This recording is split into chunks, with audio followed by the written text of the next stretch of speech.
अस्सलाम वालेकुम बच्चों। आज हम माहौल के मुताले में एक नया लेसन स्टार्ट करेंगे। वो है हमारी पानी की ज़रूरत।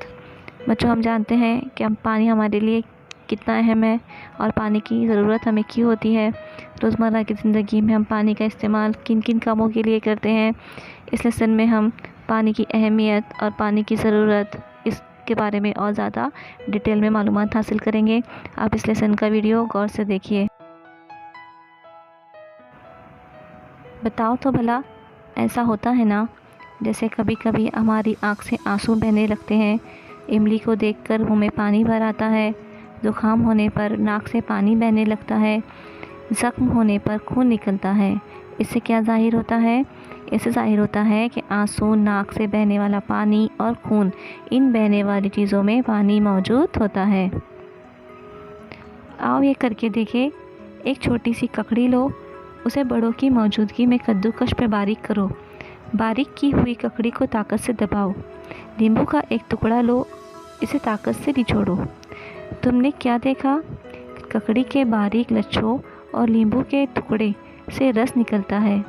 इससे जाहिर होता है कि नींबू और ककड़ी के रस में भी पानी पाया जाता है। बच्चों, आपने कभी सोचा है हमें पानी की प्यास क्यों लगती है? हमारे जिस्म के अंदर भी बहुत सारे काम होते हैं और उन कामों का सही ढंग से होना बहुत ज़रूरी होता है, इसलिए हमें पानी की ज़रूरत होती है। जैसे हम जो भी ग़िज़ा खाते हैं वो ठीक तरह से हज़म होना ज़रूरी है और ग़िज़ा को हज़म होने में पानी की वजह से मदद मिलती है।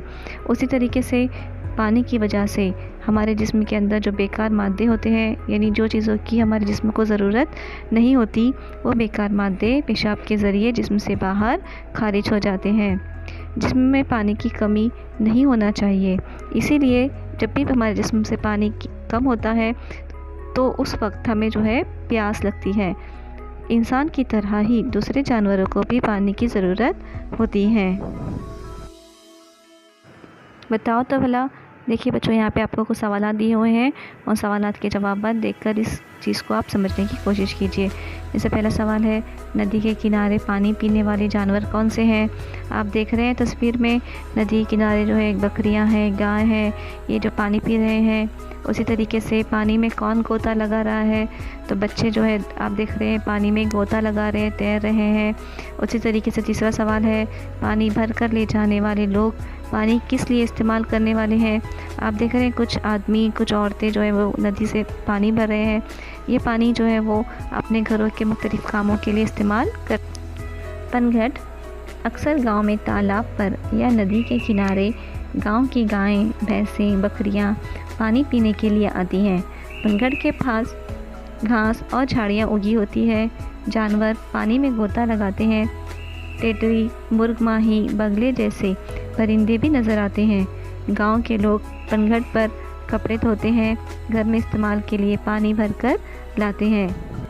बच्चों, यहाँ एक सवाल दिया है और इस सवाल का जवाब आप मुझे खुद देंगे, मुझे व्हाट्सएप पे मैसेज करेंगे। जैसे पनघट का पानी साफ़ रखने के लिए हमें कुछ करना है। आप देख रहे हैं जैसे तस्वीर में मुख्तलिफ़ लोग वहाँ पे नहा रहे हैं, कपड़े धो रहे हैं, लेकिन हमको उसको साफ़ करने के लिए क्या करना है ये आप मुझे व्हाट्सएप पे मैसेज करके बताएंगे, ठीक है? बच्चों, क्या तुम्हें मालूम है लोग पालतू जानवरों के लिए पानी के पीने का इंतज़ाम खुद करते हैं, क्योंकि वो जानते हैं कि उन्हें प्यास लगती है। लेकिन उनके अलावा हज़ारों जानवर ऐसे हैं जिन्हें पानी की ज़रूरत होती है। क्या हमने ये कभी सोचा है? चींटी, शहद की मक्खी, केकड़ा, बिच्छू जैसे तमाम हैवानात को पानी की ज़रूरत होती है। उसी तरह जंगल में रहने वाले मुख्तलिफ़ जंगली जानवरों को भी पानी की ज़रूरत होती है। बच्चों, क्या तुम्हें मालूम है जंगली जानवरों को देखने के लिए जंगल में मौजूद पनघट के करीब क्यों जाना पड़ता है? क्योंकि जंगली जानवरों को भी पानी की ज़रूरत होती है और प्यास लगने पर वो पनघट के पास आते हैं। जैसे शेर, हाथी और बहुत सारे जंगली जानवर जो है वो पनघट पर आकर पानी पीते हैं, इसलिए उन्हें देखने के लिए मुख्तलिफ़ लोग पनघट के पास आते हैं। चलिए बच्चों, इस लेसन को हम यहीं पर स्टॉप करते हैं। लेसन का अगला हिस्सा हम अगले वीडियो में पढ़ेंगे। आप इस लेसन को अच्छी तरीके से समझिए और इस वीडियो को अच्छी तरीके से देखिए।